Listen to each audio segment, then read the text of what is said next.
Thanks very much for the invitation. I guess I'm going to do what academics do, which is be very wishy-washy about stuff and talk in generalities and kind of more about the themes of what's happened in the last year, and then Pat will talk about criticise me and talk about the details and so forth. So, well, to my mind, the last year, it's not just been an economic crisis, it's been a political one.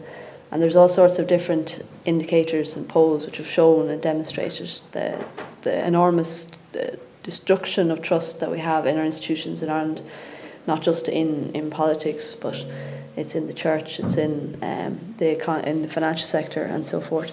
And the poll that really shook me up was the Eurobarometer poll of around this time last year, and the poll that was published earlier this year is something similar, where on a ratio of trust across the European countries, Ireland was the fourth lowest that Irish citizens had to trust in their government, the lowest being Greece. And that's not a normal thing in Ireland, because generally we're very deferential to our institutions and to politics. And I think what's happened this year is the accumulation perhaps of 10 years of inquiries into public life in Ireland, and that's really what my book is about, which hopefully will be published soon. That's what you said last year. I know, but it's academic books, Pat, tend to be a lot more authoritative than the journal. That's why you're replying. Well, we can have a competition, see how many mine sell and yours sell. But thanks for buying me time there, because I was looking for something that I still haven't found. But generally, what's happened in Ireland in the last 10 years, there's been 32 different public inquiries altogether that have been initiated to examine matters of public concern, not just within politics, as I said, but in business, in consultants, in hospitals, in NERI, the police, the financial sector, the public sector, professions. And that has been, we've kind of undergone this permanent process of institutional self-scrutiny. And there's been all these different statutory and non-statutory acts that have more or less comprehensively looked at every type of authority in Irish life. And so a lot of people see this as a challenge, and they see this as, oh no, all the things that we believed in are gone because of the Celtic Tiger, and they think that's a bad thing. And my attitude to it is that it's actually quite a positive thing, because a lot of the things that we had in the past and the basis of the values that they were based on were not necessarily very positive things. So there's been very much a sea change in Ireland about and this has been particularly highlighted in the last year about the integrity of institutional authority in Ireland. And that's a very positive development. So the traditional values that we've built our republic on really were blind deference and misguided loyalty and the fear of asking questions, have now more or less in the last year in particular underwent this, to use a word that Fine Gael use, electrifying process of clarification. And the character of authority in Ireland has now changed, and to use another word that's been used quite a lot, changed utterly. And Irish citizens have lost confidence in the capability and integrity of public life. So, you know, I don't think that these are things that we should feel overwhelmed by. I think we should see these things as we approach the decade of, this is the romanticism coming out, the decade that we approach where we celebrate the centenary anniversaries of a whole range of things, from 1916 to that fantastic election in 1918, to, I'm not sure if you celebrate the War of Independence, but, you know, to the foundation of the state. And so there's quite, it's exciting. Although if you're a mortgage holder or you're about to lose your job or you're about to be made redundant, it doesn't feel very exciting. So what's been incredible over the last year as well, some colleagues of mine in different universities set up a website called politicalreform.ie, and we set it up at the start of the year, and I think we got about 50 hits a day.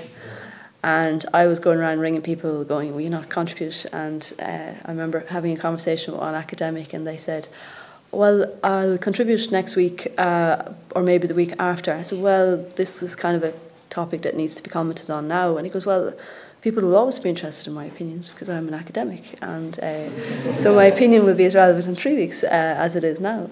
But so we've gone from that at the start of the year to we're getting about 5,000 hits a day.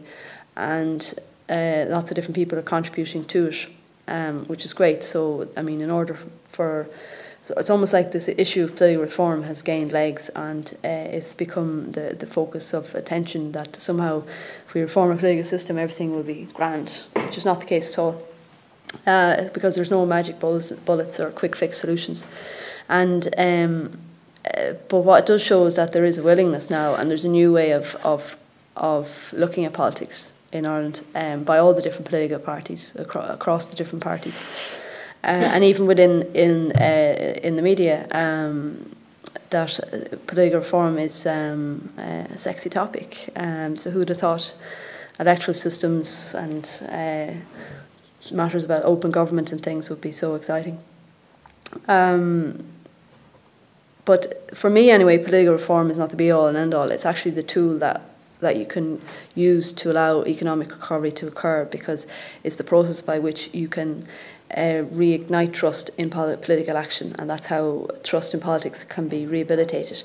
And the only way that politics works is because there's a contract between the politician and the citizen, and the only way in which the politician can do what she needs to do is that contract is something that people would wish to engage in. And at the moment, you know, there was an incident earlier this year when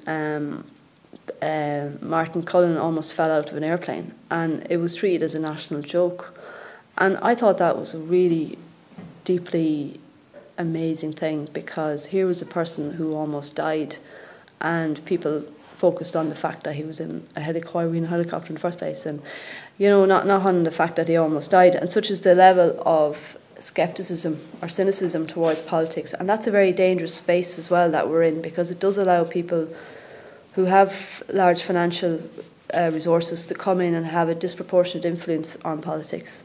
And so this, in this middle of this crisis of politics, that perhaps political reform is a way to challenge that perception. But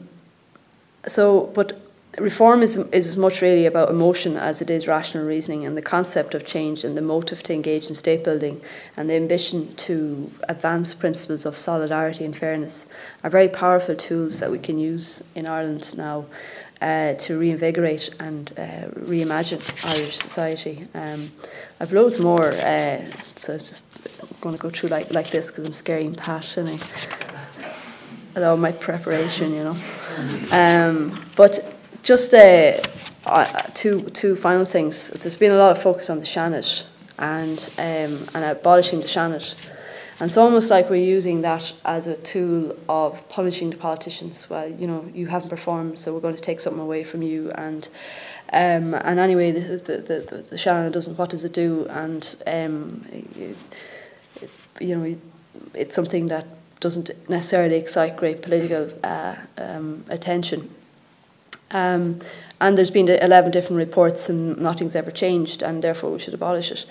And I think that's for me is kind of sums up where Irish debate is at the moment, because instead of seeing something that could be used to change things, it's something is seen in a negative. So, you know, you've in the great scheme of things, it costs $3 million to run every year, which is quite a lot of money in today's world. But to take away an institution that has the potential to actually be the spur for reform and be the spur for fantastic change in Ireland. And the first Senate, I'll just tell you a little story about the Senate, and I'll let you go to Pat. But the first Senate was met on the December 11th, 1922 in the National Museum on Kildare Street. And the first person to take his seat in that new Senate was a guy called Sir Thomas Henry Grattan, Eskimode, and he was the great-grandson of Henry Grattan, who's a bit of a hero of mine. And from 1922 until 1936, of the 489 bills that the Senate received, it amended more than half of them before they became law. And the weight of the Senate at the foundation of the state was such that because I'm a nerd and I add up all these things and went into the archives and looked at the formation of the Senate, that of the 1,831 amendments made to primary legislation that we still have today, the Dáil agreed to over 1,719 of them in those 14 years. So in other words, the Dáil accepted 95% of every amendment, of all the amendments that the Senate made. And they were no ordinary amendments. I mean, because they were the amendments that created things like the Ministries and Secretaries Act, that created the Courts of Justice Act, that created the Garda Síochána, that made sure that judges were paid and not so corruption wouldn't occur, because judges would be vulnerable to bribes, and so forth. And we take many of these principles very much for granted today. But they were different times, and it is a little bit unfair of me to compare the Senate of 1922, that even had a Nobel laureate in it, of W.B. Yeats. I mean, it's hard to think that we'd have a Nobel laureate in the current Senate. But the remarkable of that first Senate, in its early years, it was such, it wasn't divided on party lines, but and it doesn't necessarily serve as it's a romantic example of how an institution can contribute to the foundation of the state, but it does serve as an example of how a second house can contribute to the establishment of a new state, which is what we're about to begin now this year and in the following years. And so if we were, and I'm focusing on the Senate because it was an issue that came up today, but in the context of why a lot of you are here today, I mean, it's from a European affairs perspective, it could be the body that would be given additional powers to renew proposed EU legislation. It could be the body that you could have presentations from the public on matters of national importance, and a way in which giving citizens a greater role in politics. It could be the place where in public positions such as the Controller Auditor General and so forth would be interviewed, like you do when commissioners are interviewed in the European Commission. And the way in which the Senate is elected, and the shortcomings, that could be turned into a virtue. And we could reorganise the way in which the Seanad is elected and open up politics, and have people there who are from the diaspora, have people there who are from Northern Ireland, have people there from diverse ethnic and religious backgrounds, or as a place to have more women into politics. So if I was to, reviewing the year, it's everything, because we're so overwhelmed with everything, the immediate reaction is always a negative one, is to abolish, instead of kind of reimagining and standing back and saying, okay, something, we've always seen it in this way, but what about looking at it in that way, through a different lens? And like Pat, I've been doing a lot of interviews with international organisations, and they're asking you about the future and things like that, and crystal ball, and I use the word exciting and opportunity quite a lot, because they're the words that I hear from the young TDs across the different political parties, who realise that the old way of politics is something that we will never ever go back to, and that there is a way in that we're about to begin a process where we're going to change everything that we've known, and all lines and all sacred cows, everything is on the table, and that potentially is, it's when, as a historian and a political scientist and a journalist as well, and you look at history and you say to yourself, what period of history would I most like to live through? And so for me, for a while, it was, I'd love to have lived in Ireland during the 1880s, because you had Parnell and the influence that he had, and this sense that Ireland was going to get its home rule, and how politically reimagined everything was. And then the other period is 1918, and how the whole system was wiped away and there was a new system in. And a lot of people forget that that first Parliament and the first government, apart from Hugo MacNeill, Michael McDowell's grandfather, the first government all of them were under the age of 40. I mean, Michael Collins was 31 when he died. So it's looking. I say all this because I'm looking at an audience of young people, and sometimes we assume. I did a radio interview recently with Matt Cooper, and he said, you're too romantic. I mean, just because we have new politicians, I mean, why would that make any change just because they're young? And I said, well, Matt, look where experience got us, you know. So I think it's about young people having more confidence in themselves. And to finally finish, I'm going to take the prerogative and the luxury of quoting from Henry Grattan. So in 1800, he made this speech at the House of Commons, which is where Bank of Ireland is today. And there was the day that Ireland lost its legislative independence.